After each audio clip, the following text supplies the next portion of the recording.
ৰোধ কৰক মূল্যবৃদ্ধি ৰোধ কৰক মূল্যবৃদ্ধি ৰোধ কৰিব নোৱাৰা বিজেপি চৰকাৰ হায় হায় মূল্যবৃদ্ধি ৰোধ কৰিব নোৱাৰা বিজেপি চৰকাৰ হায় হায় নৰেন্দ্ৰ মোদী কাম নাই নৰেন্দ্ৰ মোদী কাম নাই। মৰাণৰ বামুণবাৰীৰ উত্তাল প্ৰতিবাদ। মূল্যবৃদ্ধিৰ প্ৰতিবাদত প্ৰধানমন্ত্ৰী মুখ্যমন্ত্ৰী পুতলিকা দাস। অত্যাৱশ্যকীয় সামগ্ৰী মূল্যবৃদ্ধি ৰোধ কৰাত চৰকাৰৰ চূড়ান্ত ব্যৰ্থতাৰ অভিযোগ তুলি মৰাণৰ বামুণবাৰীত উত্তাল প্ৰতিবাদ সাব্যস্ত কৰি কৃষক মুক্তি সংগ্ৰাম সমিতি আৰু সদৌ অসম আদিবাসী ছাত্ৰ সন্থা আছাৰ। প্ৰতিবাদকাৰীসকলে ভাৰতৰ প্ৰধানমন্ত্ৰী নৰেন্দ্ৰ মোদী আৰু ৰাজ্যৰ মুখ্যমন্ত্ৰী ডক্টৰ হিমন্ত বিশ্ব শৰ্মা পুতলিকা দাস কৰি তীব্ৰ ক্ষোভ প্ৰকাশ কৰে। চৰকাৰৰ অদূৰদৰ্শিতা আৰু জনবিৰোধী নীতিৰ কঠোৰ সমালোচনা কৰে প্ৰতিবাদকাৰীসকলে।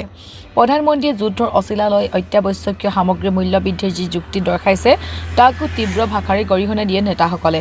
লগতে সোণৰ অস্বাভাৱিক মূল্যবৃদ্ধি আৰু টকাৰ বিপৰীতে ডলাৰৰ মূল্যবৃদ্ধিৰ বিষয়টো আঙুলিয়াই দি দেশৰ অৰ্থনীতি বিপৰ্যস্ত হোৱাৰ অভিযোগ তোলে। কেৱল নিৰ্বাচনকেন্দ্ৰিক বিনামূলীয়া আঁচনিৰে ৰাইজক আভুৱা কৰা পৰিৱৰ্তে শিক্ষা আৰু স্বাস্থ্য খণ্ডৰ প্ৰকৃত উন্নয়নৰ দাবী জনাই প্ৰতিবাদকাৰীয়ে। শীঘ্ৰে মূল্যবৃদ্ধি নিয়ন্ত্ৰণ নকৰিলে অনাগত দিনত চৰকাৰৰ বিৰুদ্ধে ইয়াতকৈও ভয়ংকৰ জংগী আন্দোলন গঢ়ি তোলা হুংকাৰ দিয়ে দুয়োটা সংগঠনে। আজি কৃষক মুক্তি সংগ্ৰাম সমিতি আৰু আছাৰ যৌথ উদ্যোগত আমি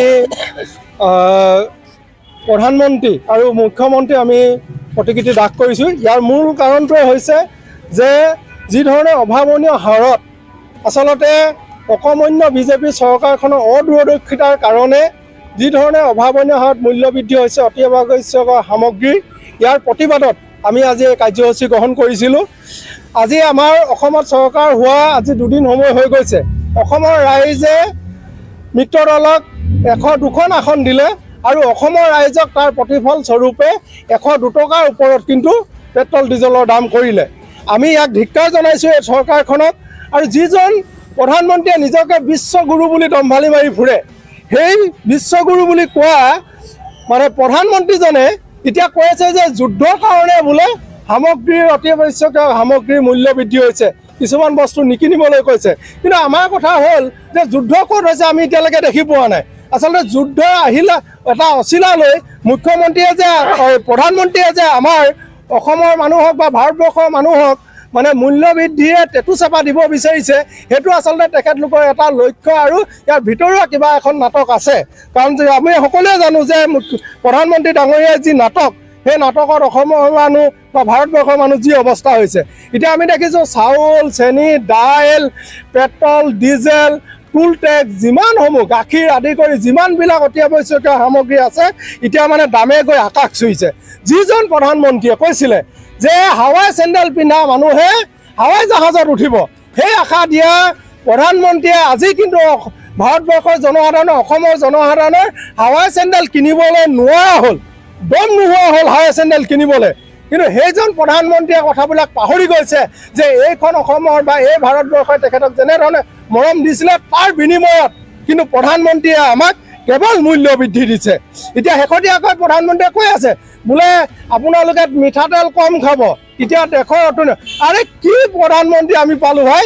যিজন মানুহে নিমখ কম খালে, তেল কম খালে বোলে দেশৰ অৰ্থনীতি বাঢ়ে, এনেকুৱা মূৰ্খ প্ৰধানমন্ত্ৰী চাগৈ আমি ভাৰতৰ জনসাধাৰণৰ মানে ভাগ্য যে এনেকুৱা এজন আমি মূৰ্খ মানে প্ৰধানমন্ত্ৰী পাইছোঁ। এতিয়া আমি দেখিছোঁ সেইদিনাখন কৈছে বোলে আপোনালোকে সোণ নিকিনিব, দেশৰ অৰ্থনৈতিক কথা আছে। আমি ক'ব বিচাৰিছোঁ আপুনি সোণ নিকিনিব। আপোনাৰ চৰকাৰ নোহোৱাৰ আগতে 2014 চনত সোণৰ মূল্য আছিলে 28,000 আৰু আজিৰ তাৰিখত 26 চনত সোণৰ মূল্য হ'ল 1,75,000 ওপৰত।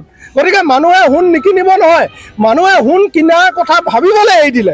গতিকে প্ৰধানমন্ত্ৰীয়ে এইবোৰ আবুল তাবুল বকি লাভ নাই। কিন্তু এটা কথা ঠিক, প্ৰধানমন্ত্ৰীয়ে 3টা কাম ভাল কৰিছে। এক হৈ গ'ল আদানী আম্বানী চামচাগিৰিটো আটাইতকৈ ধুনীয়াকৈ কৰিছে, ক'তো খুঁত নথকাকৈ। 2 নম্বৰ কৰিছে জনসাধাৰণৰ মাথাত ৰাম টাগুন প্ৰধানমন্ত্ৰীয়ে কিন্তু ভাল কৰি দিছে। 3 নম্বৰ কামটো কৰি আছে বিদেশ ভ্ৰমণ। প্ৰধানমন্ত্ৰীয়ে কিন্তু বিদেশ ভ্ৰমণত কেতিয়াও কৃপলানি কৰা নাই। আৰু এই বিদেশ ভ্ৰমণ ঘূৰি ঘূৰি আজি $1 ভাৰতবৰ্ষৰ মূল্য 95.59 টকা হ'ল।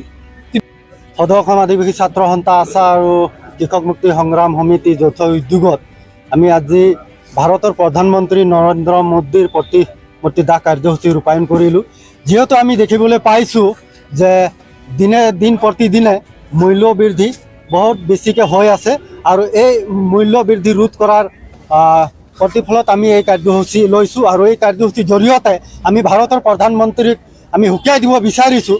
কাৰণ আপুনি আমাৰ অসমৰ কৃষকসকলৰ মাজত মানে একদম সহজ সৰল লগত মানে এই ভাৰতৰ প্ৰধানমন্ত্ৰী যিটো হেতালি খেলি আছে মূল্য বৃদ্ধি দিন বাই দিন কৰি কিনে সেইটো বন্ধ কৰক, অন্যথা আদিবাসী ছাত্ৰ সন্থা আৰু কৃষক মুক্তি সংগ্ৰাম সমিতিয়ে কেতিয়াও মনে মনে হাত ধৰি নবহিব। কাৰণ ইয়াতকৈ আমি জংগী কাৰ্যসূচী ল'বৰ কাৰণে আমি বাধ্য হ'ম।